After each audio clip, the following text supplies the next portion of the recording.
Dear people, the Bible says, rejoice in the Lord always. And then again I rejoice. வேதத்தில் சொல்லப்பட்டிருக்கிறது, சந்தோஷமாயிருங்கள், மறுபடியுமாக சந்தோஷமாயிருங்கள். Every word and a dot of a word or a letter will never be passed without being fulfilled. அவனுடைய வார்த்தையின் ஒரு வார்த்தையாகலும் எழுத்தாகலும் எழுத்தின் உறுப்பாகலும் நிறைவேறாமல் போவது இல்லை. Definitely what God has said in the Bible, He has given the provision for that also. இந்த வேதத்தில் தேவன் சொல்லி இருக்கிற எல்லாவற்றுக்கும் கூட ஆண்டவர் அதற்கு உரிய எல்லா வழிமுறைகளை கொடுத்திருக்கிறார். So even when He says that we should rejoice in the Lord, He has given all the provisions for that. நம்மை கர்த்தருக்குள் சந்தோஷமாக இருக்கும்படியாக சொன்ன தேவன் அதற்குரிய எல்லா வழிமுறைகளையும் கூட வேதத்தில் நமக்கு கொடுத்திருக்கிறார். Probably you may say,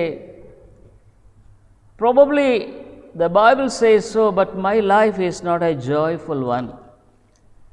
வேதம் அவ்விதமாக சொல்லுகிறது, ஆனாலும் கூட என்னுடைய வாழ்க்கையில் சந்தோஷம் இல்லை. Today many Christians are not happy Christians, truly speaking. இன்றைக்கு அநேக கிறிஸ்தவர்கள் சந்தோஷமுள்ளவர்களாக இருப்பதில்லை உண்மையாலுமே.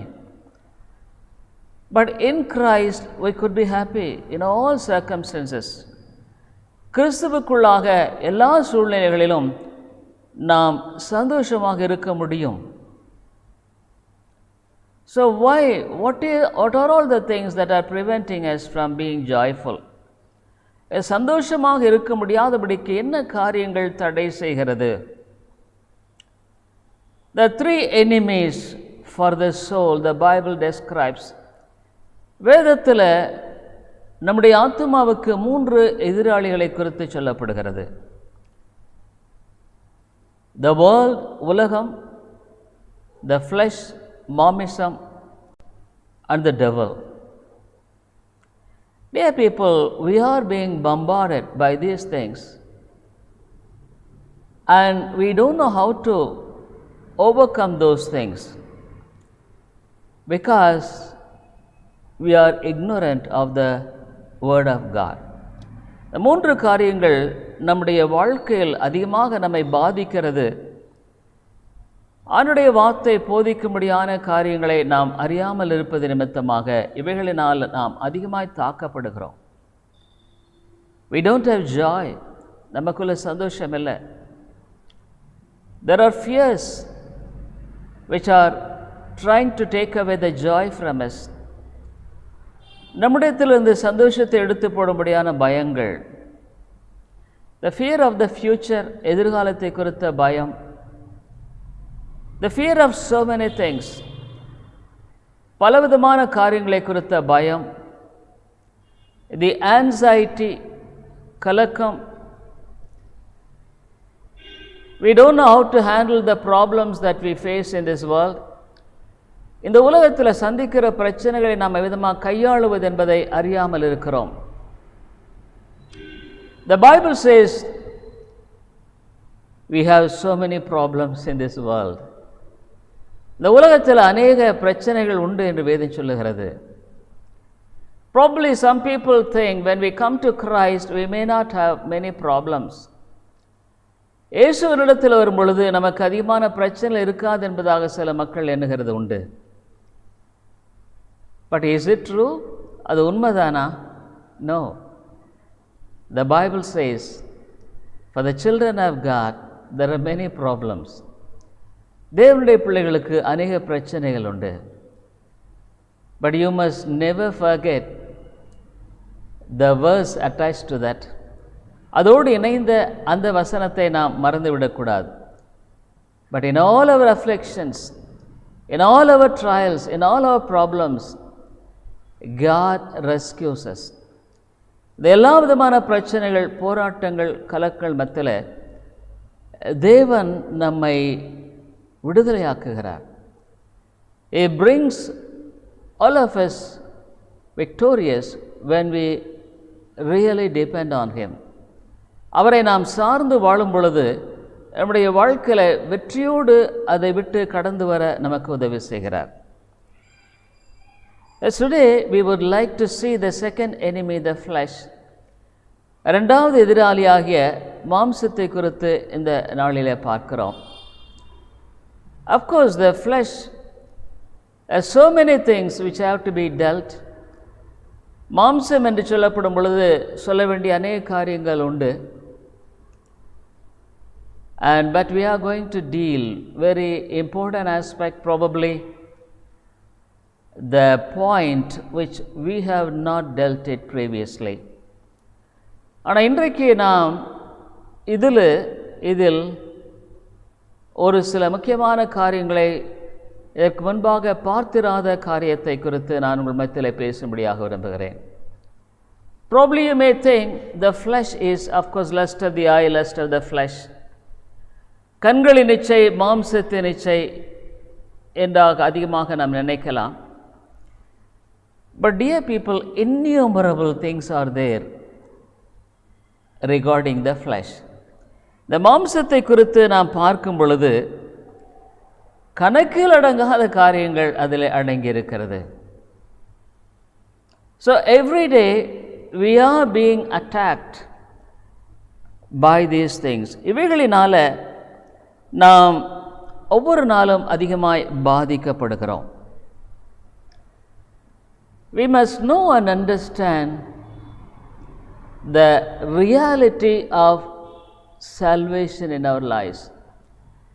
நம்முடைய வாழ்க்கையில் ரட்சிப்பினுடைய அந்த மாறாத உண்மையான சில காரியங்களை அறிந்திருப்பது அவசியம்.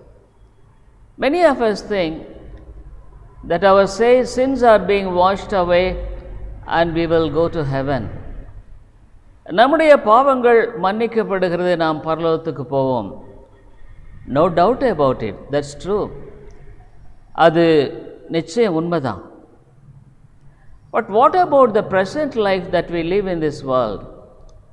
நாம் இந்த உலகத்தில் வாழும்படியான இந்த காலத்தின் வாழ்க்கை என்ன? Probably some people can say, even though I am a believer, I am not a happy Christian. நான் ஒரு விசுவாசியாக இருந்தால் கூட நான் சந்தோஷமான ஒரு கிறிஸ்தவன் என்று சொல்ல முடியாது. I have a lot of problems, நிறைய பிரச்சனைகள். Dear people, see, everybody has problems. நம்ம எல்லாருக்குமே பிரச்சனை இருக்கத்தான் செய்கிறது. But the way that we handle it is more important. அதை நம்ம எப்படி கையாளுங்கிறது தான் முக்கியம். The way of handling for a worldly person is different. ஒரு உலக மனிதனுடைய வாழ்க்கையில் அதை கையாளுவது வித்தியாசமானது. But for a Christian, God has given the way as how to handle the problems in our lives. The Word of God has given clear instruction. அவருடைய வார்த்தை நம்முடைய வாழ்க்கையில் தெளிவான விதத்தில் நமக்கு போதிக்கிற பல காரியங்கள் இருக்கத்தான் செய்கிறது. So I would like to concentrate on not on the flesh, the lust of the flesh and the lust of the eye. கண்களின் இச்சை, மாம்சத்தின் இச்சை என்பதை குறித்து நான் இந்த நாளில் பேசுகிறதில்லை. But on the other hand, I would like to talk about the mind of a Christian. ஒரு கிறிஸ்தவனுடைய மனதை குறித்து நான் பேச விரும்புகிறேன். Of course, the mind is part of the soul. I believe it is not the brain, it is a part of the soul. இந்த மனது என்பது ஒரு ஆத்மாவின் ஒரு பகுதி என்பதாகவே எண்ணப்படுகிறது. Of course, we have two parts. நமக்கு ரெண்டு பகுதிகள் உண்டு. One, the flesh, I mean the body, the sariram. The other one, the soul or the spirit inside. உள்ளாக இருக்கும்படியான நம்முடைய ஆத்துமா ஆவி. Of course, God created in a way that He took the mud, breathed His breath into the nostrils and He became a living soul. ஆண்டவர் மண்ணை எடுத்து தம்முடைய ஜீவ சுவாசத்தை ஊதின பொழுது அவன் ஜீவ ஆத்துமாவானான். So in the death, in this world, இந்த உலகத்தை நாம் சந்திக்கும்படியான மரணத்தில், the body, the mud part is separated from the spirit or soul. இந்த மாம்ச பகுதியானது ஆவி ஆத்துமா என்பதை பிரிகிறது. But still the soul or the spirit has got the continuing capacity to think. இந்த ஆவி ஆத்துமா என்பது இந்த சரீரத்தை விட்டு போய்விட்டாலும் சிந்திக்கக்கூடிய மற்ற எல்லா விதமான தன்மைகள் அதில் இருக்கத்தான் செய்கிறது. So only the dwelling part is being separated. இங்கே அந்த தங்கும்படியான பகுதி தான் அங்கிருந்து பிரிக்கப்படுகிறது. But all the faculties, all the things of the mind is intact in the soul. ஆத்துமாவில் அந்த மனது என்ற அந்த பகுதியானது முழுமையாகவே இருக்கிறது. Of course, somebody get an accident, just for example, and if his brain is affected, ஒருவேளை யாராக விபத்துக்குள்ளாகி அவர்கள் மூளை அங்கு பாதிக்கப்படுமானால், if it is being destroyed partially, ஒரு குறிப்பிட்ட அளவில் அது அழிக்கப்படுமானால், or else in one way or other the complete function of the brain is being distorted, அந்த மூளையினுடைய முழுமையான பகுதி செயல்படக்கூடாதபடிக்கு பாதிப்பு ஏற்படுமானால், there are problems that we face even in thinking, நம்முடைய யோசனைகளிலும், even in the process of decision, தீர்மானம் செய்கிறதுல நிச்சயமாக பாதிப்பு ஏற்படுகிறது என்பதை குறித்து நாம் மறுக்க முடியாது. We can't deny that. But still, what I believe is it's a temporary setup of God which is being used, that the brain also is involved in our thinking and many other things. தேவன் ஒரு தற்காலிகமான முறையில் நம்முடைய அந்த மனதின் சிந்தனைகள் மற்ற எல்லாவற்றிலும் கூட ஒரு பங்களிக்கும்படியான விதமாக மூளையை அங்கு அவர் உருவாக்கி வைத்திருக்கிறார் என்பதாக நான் யோசிக்கிறேன். But it's not a permanent one. அது முழுமையான நிரந்தரமான ஒன்றாக இல்லை என்பதாகவே யோசிக்கிறேன். So the mind, or else you can say the heart, அல்லது வேதம் இருதயம் என்று சொல்லப்படுகிற அந்த காரியமாக இருக்கலாம். On the one hand, mind and heart has got a difference. இந்த மனது இருதயம் என்பதில் வித்தியாசம் உண்டு. It's not the same, அது ஒன்றாகவே இல்லை. But still, in the Bible we could see in many places both of them are being denoted of expressing things using either the mind or heart. ஆனால் வேதத்தில் இந்த மனது அல்லது இருதயம் என்ற விதத்தில் அங்கு சொல்லப்படும்படியான அந்த காரியங்களை உபயோகப்படுத்துகிறதை நாம் பார்க்கிறோம். either this way, either using the mind or the heart, மனது அல்லது இருதயத்தை குறித்து பேசுகிறதை பார்க்கிறோம். Dear people, our mind is so active that it works almost continuously except the time of sleep. தூங்குற நேரம் போக மற்ற நேரம் எல்லாமே இந்த மனது ரொம்ப ஆக்டிவாக வேலை செய்யுது. Even in sleep, through dreams also, I believe it has got some involvement. தூக்கத்தில் கூட இந்த மனது, இந்த கனவு இதன் மூலமாக சில காரியங்களை செயல்படுத்துகிறதை குறித்து சொல்லக்கூடியதாக இருக்கிறது. But still, dear people, so that's why probably something happened in the day. ஒருவேளை அந்த நாளில் ஏதாவது நிகழ்ச்சி மற்ற நடந்திருக்குமானால், we could see the dreams also something related to that. Sometimes சில சமயங்களில் அதற்கு இணையான விதங்களில் நம்முடைய கனவுகள் இருக்கிறதை கூட நம்மால் பார்க்க முடிகிறது. So the mind is almost active in one way 24 hours. ஒரு விதத்தில் சொல்ல போனால் இந்த மனது என்பது 24 மணி நேரமும் கூட சுறுசுறுப்பாய் செயல்படுகிறது என்பதாக கூட நம்ம சொல்லக்கூடும். Of course, except the time of sleep, that's an exemption, but still, தூக்கத்தின் நேரத்தை தவிர, ஆனாலும் கூட அந்த இடத்துல, because of the explanation which I gave, நான் கொடுத்த விளக்கத்தின்படி இந்த மனதானது செயல்படுகிறது அப்படியான காரியத்தை குறித்து நாம் பார்க்கிறோம். So the Bible takes about the old man, the mind is denoted being as the old man. இந்த வேதத்தில் பழைய மனிதன் என்று சொல்லப்படுகிற இந்த காரியம் மனது அல்லது இருதயத்தை சார்ந்ததாக இருக்கிறது. is related to the mind or heart.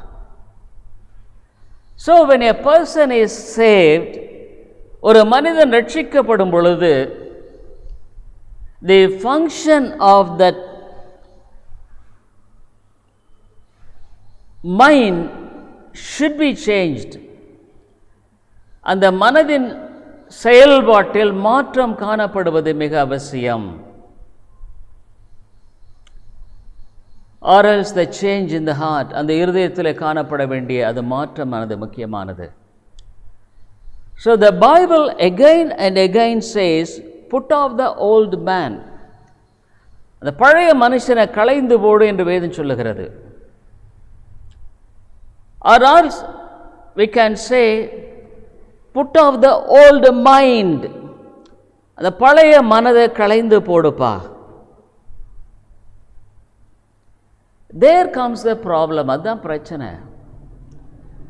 Even though may be saved, நம்ம ரட்சிக்கப்பட்டிருந்தாலும் கூட our mind is not being renewed. The Bible says, புதிய மனுஷனை தரித்துக் கொள்ளுங்கள். by the renewal, புதுப்பிக்கப்பட்ட மனது. The blessing of a Christian is the renewed mind. ஒரு கிறிஸ்தவ வாழ்க்கையினுடைய ஆசீர்வாதம் என்னவென்றால் புதுப்பிக்கப்பட்ட மனது. I would like to show you and explain to you in Ephesians 4th chapter, எபேசியர் 4வது அதிகாரம் 22nd to 24, Ephesians 4th chapter 22nd to 24, that he put off concerning the former conversation, the old man which is corrupt according to the deceitful lust, அந்தப்படி முந்தின நடக்கைக்குரிய மோசம் போக்கும் இச்சைகளாலே கெட்டு போகிற பழைய மனுஷனை நீங்கள் களைந்து போட்டு உங்கள் உள்ளத்திலே புதிதான ஆவியுள்ளவர்களாகி, and be renewed in the spirit of your mind.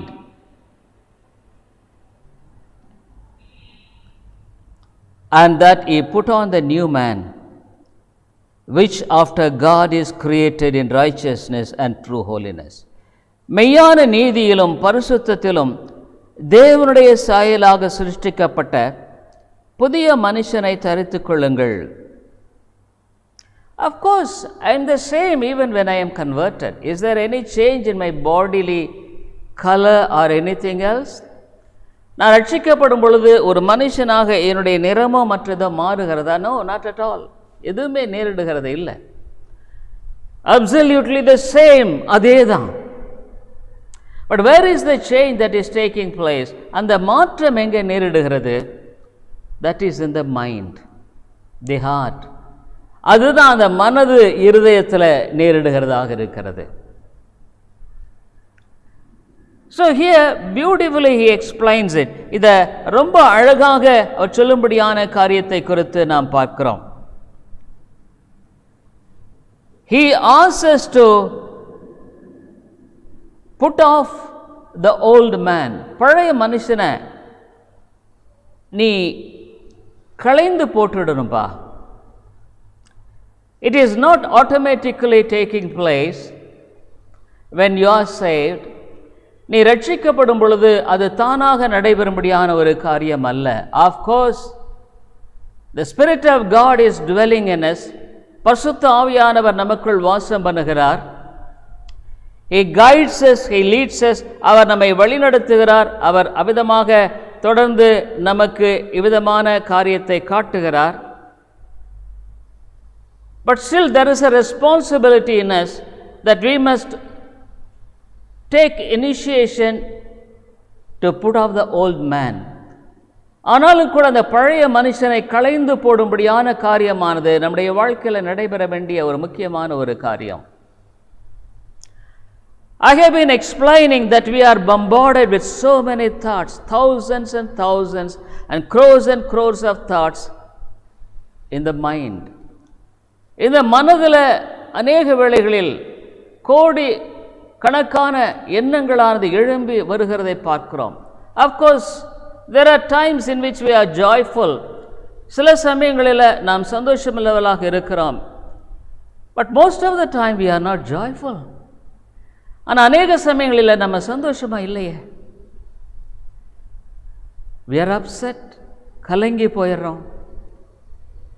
We are almost downcast, அப்படியே சோர்ந்து உட்கார்ந்து விடுகிறோம். So much of discouragements, அநேக சோர்வுகள்,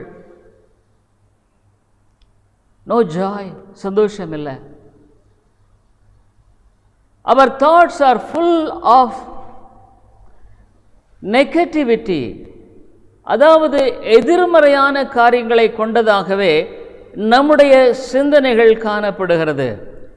Before we were converted, ரட்சிக்கப்பட்ட பின்பாக, ரட்சிக்கப்படுவதற்கு முன்பாக, our mind was full of negativity. நம்முடைய மனதானது முற்றிலுமாக அங்கு எதிர்மறையான ஒன்றாகவே காணப்படுகிறதை குறித்து நாம் பார்க்கிறோம்.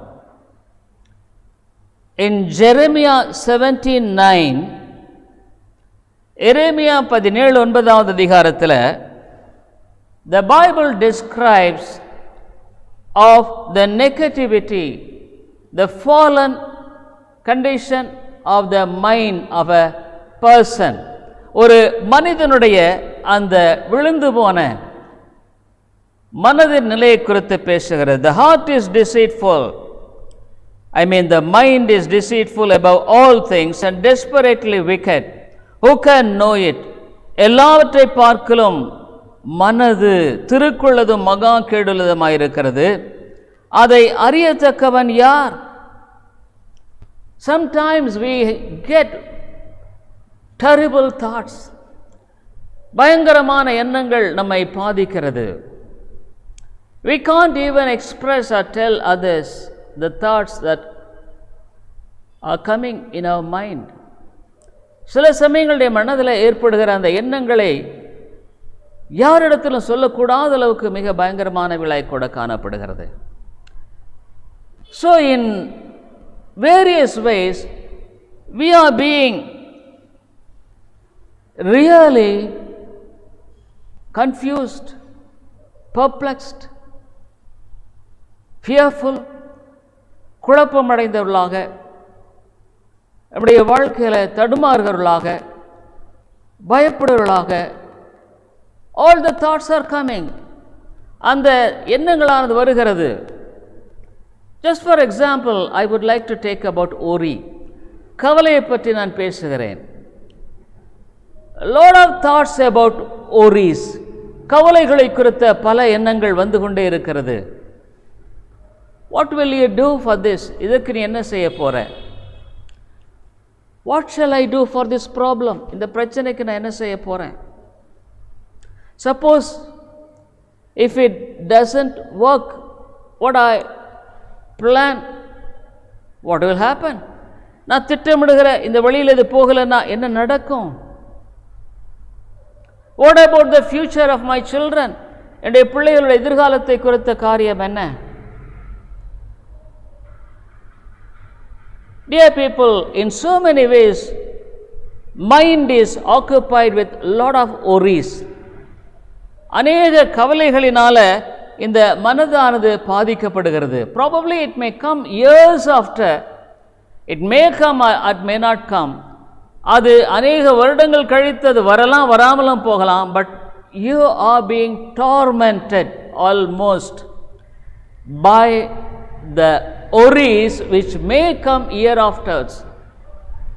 ஆனால் இப்போ நீ அந்த கவலைகளெல்லாம் நினைச்சு அதிகமாய் பாதிக்கப்பட்டு நீ கலங்கி தவிக்கிறாய். When Martha and Mary were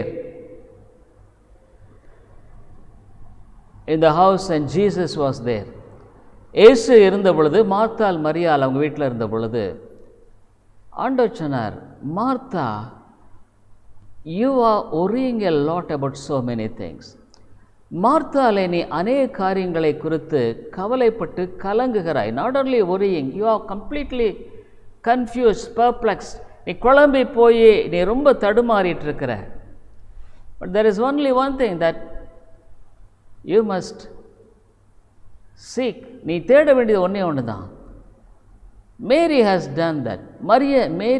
மரியாள் அதை செய்திருக்கிறார். she sat at the feet of Jesus. இயேசுவின் பாதத்தில். அப்படின்னா என்ன?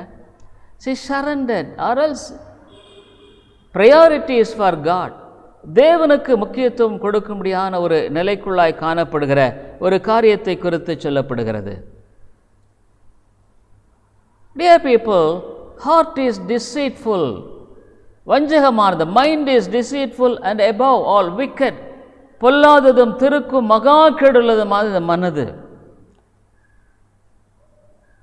Really speaking, when we were not converted, we were like all other people. நம்ம ரட்சிக்கப்படாத பொழுது எல்லா மக்களை குறித்து அவர்களை போல தான் இருந்தோம். But now, when we are saved, நம்ம ரட்சிக்கப்படும் பொழுது God has given His word. தம்முடைய வார்த்தையை கொடுத்திருக்கிறார். God has given us the Spirit of God. தேவ ஆவியானவரை கொடுத்திருக்கிறார். By this, we have to work out things. இதன் மூலமாக நம்முடைய காரியங்களை நாம் செய்ய வேண்டியது அவசியமாக இருக்கிறது. Last week I was telling in the evening service, கடந்த வாரம் மாலை கூட்டத்தில் நான் சொன்னேன். என்ன சொன்னேன்னா, a Christian who is saved, ஒரு ரட்சிக்கப்பட்ட ஒரு கிறிஸ்தவன் அவனுடைய வாழ்க்கையில்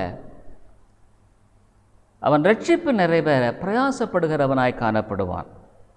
With fear and trembling, he will be work out his own salvation.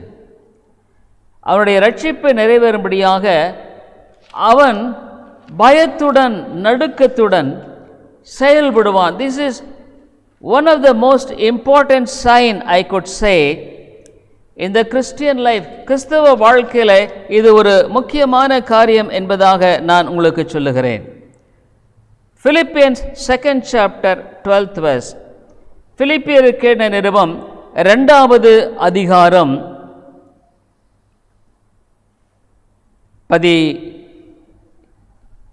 12 வாசிக்கிறேன்.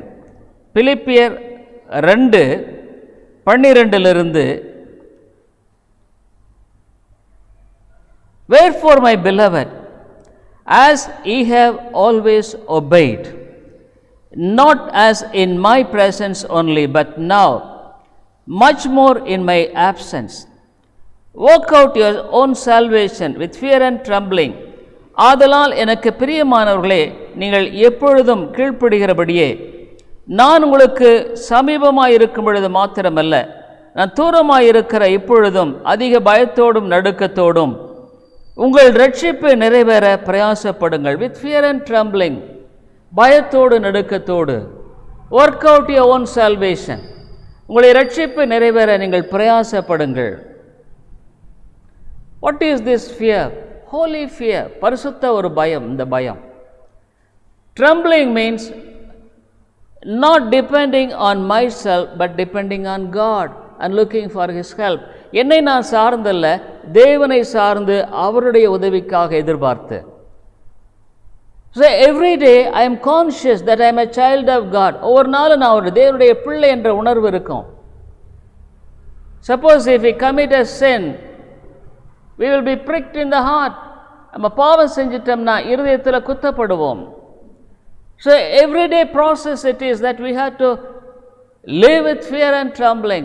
பயத்தோடு நடுக்கத்தோடு வாழ. It is not the fear as in a general way we explain.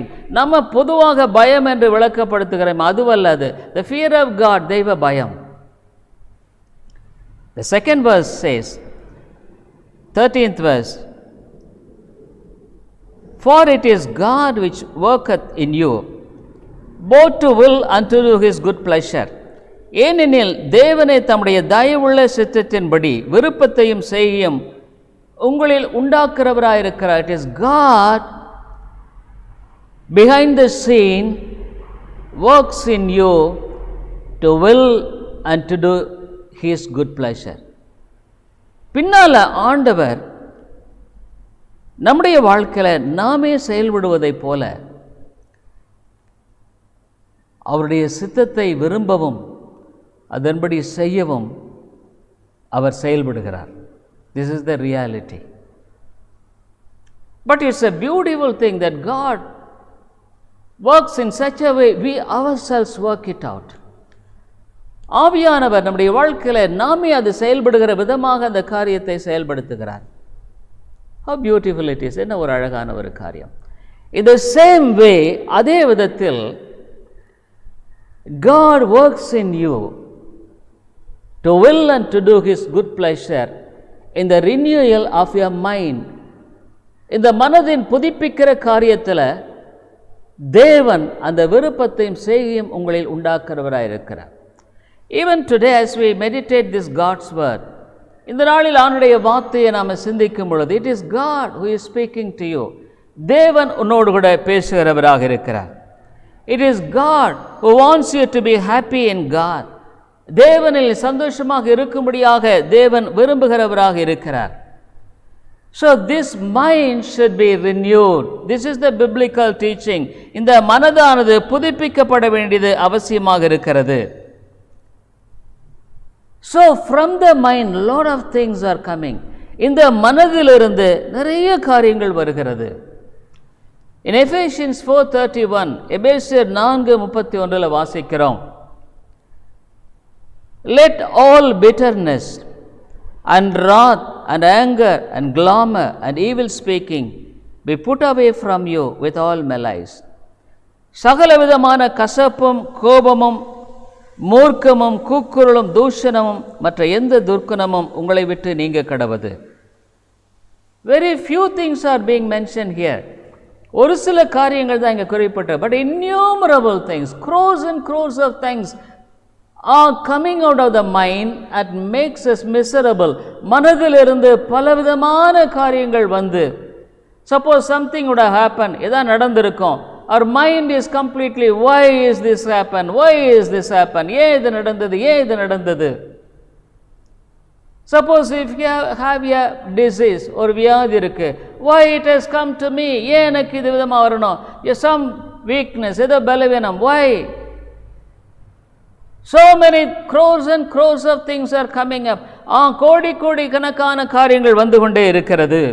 So your mind is being occupied with all the negative things. இந்த மனதானது இந்த எதிர்மறையான காரியங்களினால் அதிகமாய் பாதிக்கப்படுகிறது. You may not be willing even to pray. ஜெபிக்க உனக்கு விருப்பம் இல்லாமல் இருக்கலாம். You may not have a heart to read the Bible, the word of God. தேவனுடைய வார்த்தையை படிப்பதற்கு உனக்கு விருப்பம் இல்லாமல் இருக்கலாம். Because you are completely bombarded with so many negative things. அநேக எதிர்மறையான காரியங்களினால நீ அவ்விதமாக அங்கு முற்றிலுமாக பாதிக்கப்படுகிறாய். Your mind is sick. உன்னுடைய மனது வியாதிப்பட்டிருக்கிறது. We may be healthy in the body. சரீரத்தில் ஆரோக்கியமாக இருக்கலாம், but the mind is sick. மனதானது வியாதிப்பட்டிருக்கிறது. It must be corrected. சரிபடுத்தப்பட வேண்டும். it must be truly be properly controlled. அது நம்முடைய வாழ்க்கையில் சரியான விதத்தில் அங்கு கட்டுப்படுத்தப்பட வேண்டியது அவசியமாக இருக்கிறது. There are two ways by which you can control this. இதை ரெண்டு விதத்தில் நீங்கள் கட்டுப்படுத்தலாம்.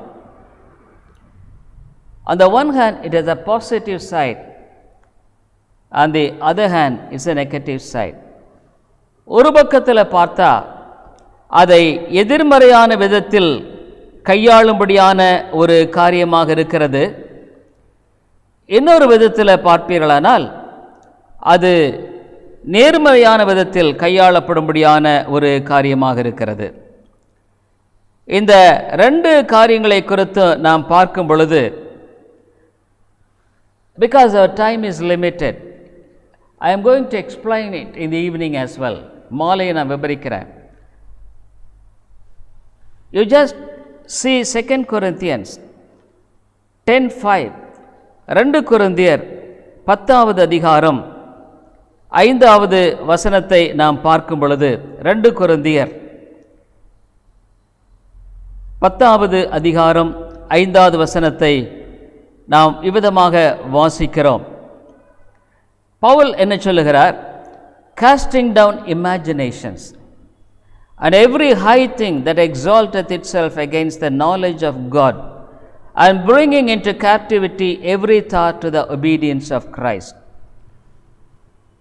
அவைகளால் நாங்கள் தர்க்கங்களையும் தேவனை அறிகிற அறிவுக்கு விரோதமாய் எழும்புகிற எல்லா மேட்டுமையும் நிர்மூலமாக்கி எந்த எண்ணத்தையும் கிறிஸ்துவுக்குள் கீழ்ப்படிய சிறைப்படுத்தலாயிருக்கிறோம். We control the thoughts. We remove the thoughts which are negative. So many thoughts, thoughts of worry, கவலையின் எண்ணம், thoughts of fear, பயத்தின் எண்ணம், thoughts of this and that, இது அது எண்ணம். But we capture it, we control it. அதை நாங்கள் கட்டுப்படுத்துகிறோம். So many of us, we don't control it. அதை நம்ம கட்டுப்படுத்தாதனால it tries to occupy the whole personality. நம்முடைய முழு ஆழ்த்தத்தையும் அதை அப்படி பற்றி கொண்டு we are being oppressed by that. அதனால் நசுக்கப்படுகிறோம். The whole day we are occupied with so many thoughts of fear, worry and anxieties. கவலை, பிரச்சனை, பயம், பல காரியங்கள். Always we are negative. எதிர்மறையாக எண்ணிக்கொண்டே இருக்கிறோம். But a Christian must know how to handle it properly. ஆனால் ஒரு கிறிஸ்தவன் அதை விதமாக சரியாக bringing everything under control in Christ. கிறிஸ்துவுக்குள் அதை கீழ்ப்படுத்தப்படும்படியான காரியம். The other I could explain, this is the thing which I am really privileged to practice. நான் செய்யும்படியான ஒரு காரியம், the positive side. Not only I am saying, but it's the biblical. வேதம் சொல்கிறது, pray without ceasing. இடைவிடாமல் ஜெபியுங்கள். This is the biblical command. அருமையாக சொல்லப்படுகிறதை நாம் பார்க்கிறோம். This is the biblical command. Pray without ceasing. இடைவிடாமல் ஜெபியுங்கள். He says 3 things here. அங்கே மிக அழகாக 3 காரியங்களை சொல்லுகிறதை நாம் பார்க்கிறோம். இந்த காரியங்களை பார்க்கும் பொழுது பவுல் இங்கே விதமாக சொல்லுகிறார். இந்த காரியத்தை குறித்து பேசும் பொழுது 15th verse 1 Corinthians, or else I could say from 5th chapter 1 Thessalonians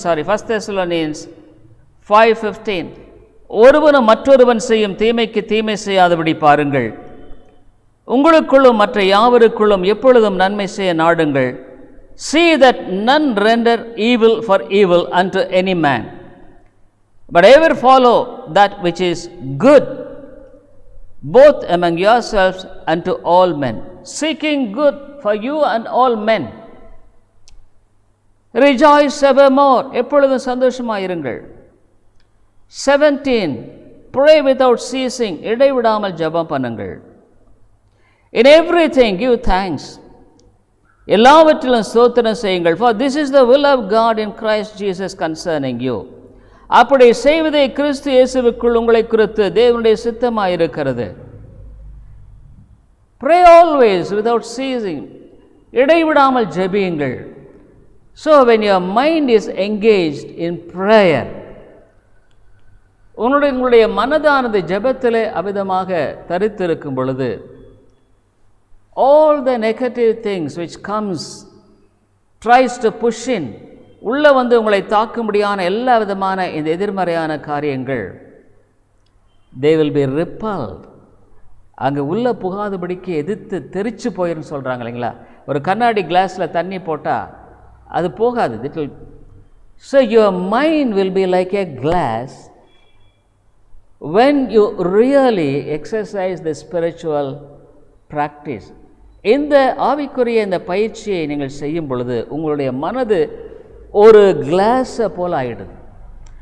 or else it is changing. That is the renewal of the mind. மனம் புதிதாகிறதுனாலே all the words crores and crores, but they could not get in. உள்ள நுழையில, they repel. Sometimes even if they get in, உள்ள நுழைஞ்சா கூட we convert it into prayer. அது ஜெபமா மாத்திர, Lord, this is the problem, you should help me. ஆண்டவர், இதுதான் என்னுடைய பிரச்சனை, இதை எனக்கு உதவி செய்யுங்க. So we make the negative into a positive side thing. எதிர்மறையான ஒன்றை நாம் சாதகமாக கொள்ளுகிறோம். Probably I am suffering some disease, வியாதினால. Oh, the mind, oh, you are suffering, நீ பாடுபடல, this is your pitiable state, தான் உன்னுடைய நிலை. You are being bombarded with so many negative things. எதிர்மறையான பல காரியங்களால தாக்கப்பட்டுட்டே இருக்கிற. Your mind absorbs all things. இவைகள் எல்லாம் அப்படியே உள்ள இழுத்துக்குது. Your mind is completely sick. உடைய மனது வியாதிப்பட்டு போகிறது. But when with the word of God, the help of the word of God, when with the Holy Spirit of the help of the Holy Spirit of God, பரிசுத்த ஆவியினுடைய உதவியினாலும் தேவனுடைய வார்த்தையின் உதவியினாலும், when your heart is being renewed, புதுப்பிக்கப்படும் பொழுது, your heart is like a becoming like a glass, ஒரு கண்ணாடியை போல மாறுகிறது. Pray without ceasing. I pray for so many burdens. அநேக பாரங்களுக்காக I pray for so many brothers, sisters. அநேக சகோதரர்களுக்காக ஜெபிக்கிறேன். So many. I tell you, dear people, when I practice this, I could say that I could pray for some hours even. இதை நான் பயிற்சி பல மணி நேரங்கள் ஜெபிக்க முடிகிறது. On the one hand, I pray. ஒரு பக்கம் ஜெபிக்கிறேன். Oh, what a wonderful thing it is. I could pray for so many things. அநேக காரியங்களுக்காக ஜெபிக்கிறேன். God will answer those prayers. அந்த ஜெபங்களுக்கு தேவன் பதில் கொடுப்பார். So, I could be joyful in the Lord. கர்த்தருக்குள்ள நான் சந்தோஷமாக இருக்க முடிகிறது. Otherwise, all these things will come and attack my heart and it will be sick. அது வியாதியினால் பல எண்ணங்களினால் பாதிக்கப்பட்டு வியாதிப்பட்டு இட்ஸ் ட்ரௌனிங், முழுகடிக்கிறது. Dear people, it's an amazing experience. This is biblical. வேதம் சொல்லுது. You may say, how is it possible? எப்படி முடியும்? எப்போ வேணால் முழங்கால முடி. Can I on the knees? No. God looks your heart. ஆண்டவர் இதயத்தை பார்க்குறார். You may not even open your mouth to say words. வாயை திறந்து உதட்டை திறந்து வார்த்தையை சொல்ல முடியாது. But you can pray in the spirit, in the heart. இருதயத்தில் ஆவியில் ஜெபிக்கலாம். If it's possible you can go alone and pray. தனியாக ஜெபிக்கலாம். இட்ஸ் நாட் பீயிங் ப்ரோஹிபிட்டட், தடையில்லை. In whatever way your prayer ascends, உன்னுடைய ஜெபம் மேலே போகிறதாக இருக்கிறது. So the negative thoughts slowly tries to reset. எதிர்மறையான எண்ணங்கள் எல்லாம் உன்னை தாக்குறதுலேருந்து நீ விடுபட்டு வருகிறாய். You become a joyful person. Jesus Christ made the provision for this through Christ. கிறிஸ்துவின் மூலமாக ஆண்டவர் நமக்கு இந்த காரியத்தை செய்திருக்கிறார். If you are not committed to God, surrender to God, தேவனுக்கு உங்களை இன்னும் ஒப்பு கொடுக்கலன்னா surrender to Him. அவரிடத்தை ஒப்பு கொடுங்க. Lord, I want you to lead my life. என்னுடைய வாழ்க்கை நீங்கள் நடத்தணும். I want you to be the master and savior. நீ தான் என்னுடைய ரட்சகர், ஆண்டவராக இருக்கிறோம். Let us surrender. அவரிடத்தில் நான் ஒப்பு கொடுப்போம். Let us come to closer to Him. அவருக்கு நெருக்கமாக வருவோம். I will continue in the evening. மாலையில் please join, don't forget. மறந்து விட வேண்டாம். Lord's day, you just keep it for the Lord. தேவனுக்கென்று கொடுங்க. you can really see a great, tremendous work in your own life and in your family and the people surrounding you. உன்னிலும் உன்னுடைய குடும்பத்திலும் சுற்றி இருக்கிற மக்கள் வாழ்க்கையில் நீங்கள் பெரிய காரியங்களை பார்க்க முடியும். Let's pray please. ஜெபிப்போம். Father, we thank you for this wonderful time. பிதாவே, இந்த அருமையான வேளைக்காய் ஸ்தோத்திரம். The mind, how it suffers more than our body every day. It's almost sick. இந்த மனதுங்கிறது எவ்வளோ பாதிக்கப்படும், ஏறக்குறைய வியாதிப்பட்டு இருக்கிறது ஆண்டவரே. But the medicine is not with the psychiatrist. மனநல மருத்துவர்னால் கொடுக்கப்படுகிற மருந்து அதை சரிப்படுத்தாது. The medicine is in the word of God. தேவனுடைய வார்த்தையில் அதற்கு பரிகாரம். Thank you for the spirit of God. தேவி ஆவியானவருக்காய் ஸ்தோத்திரம். Lord, bless these two people and make them joyful. ஆண்டவரே, இந்த அருமையான மக்களை ஆசீர்வதிகளுடைய சந்தோஷம் உள்ளவர்களாய் வாழ கிருபை தாரும். இயேசுவின் நாமத்தில் ஜெபிக்கிறோம் எங்கள் நல்ல பிதாவே. ஆமென். I hope the Lord is blessing you through this preaching of God's word, and we are glad to inform you that you could contact me over my mobile phone and WhatsApp number 98427-67184 and my email ID davidilongo100@gmail.com davidilongo100@gmail.com. Thank you very much. கிறிஸ்துவுக்குள் அன்பானவர்களே, நீங்கள் தொடர்ந்து இந்த தேவ செய்திகள் மூலமாக ஆசீர்வதிக்கப்பட்டு வருகிறீர்கள் என்று நாங்கள் நம்புகிறோம். எங்களுடைய ஞாயிறு ஆராதனை காலை 10:30 மணிக்கு இந்திய நேரப்படி, மாலை 6:30, ஒவ்வொரு புதன்கிழமை மாலை 6:30 மணிக்கு வேத ஆராய்ச்சி கூட்டம் உண்டு. இந்த கூட்டங்களில் நீங்கள் ஆன்லைனில் கலந்து கொள்ள உங்களை அன்போடு கூட அழைக்கிறோம். மேலும் உங்களுடைய ஆவிக்குரிய பாரங்களை நீங்கள் தயவுசெய்து எங்களோடு கூட பகிர்ந்து கொள்ளலாம். இன்னுமாக உங்களுக்கு ஆவிக்குரிய ஆலோசனை அல்லது இந்த சத்தியத்தை குறித்த தெளிவோ அல்லது விளக்கமோ தேவையானாலும் கூட என்னோடு கூட நீங்கள் தொடர்பு கொள்ளலாம். என்னுடைய வாட்ஸ்அப் எண், இன்னுமாக மொபைல் எண் 9842767184 9842767184. இன்னுமாக நீங்கள் இமெயிலில் தொடர்பு கொள்ள வேண்டுமானால் என்னுடைய இமெயில் ஐடி davidilongo100@gmail.com davidilongo100@gmail.com. நன்றி.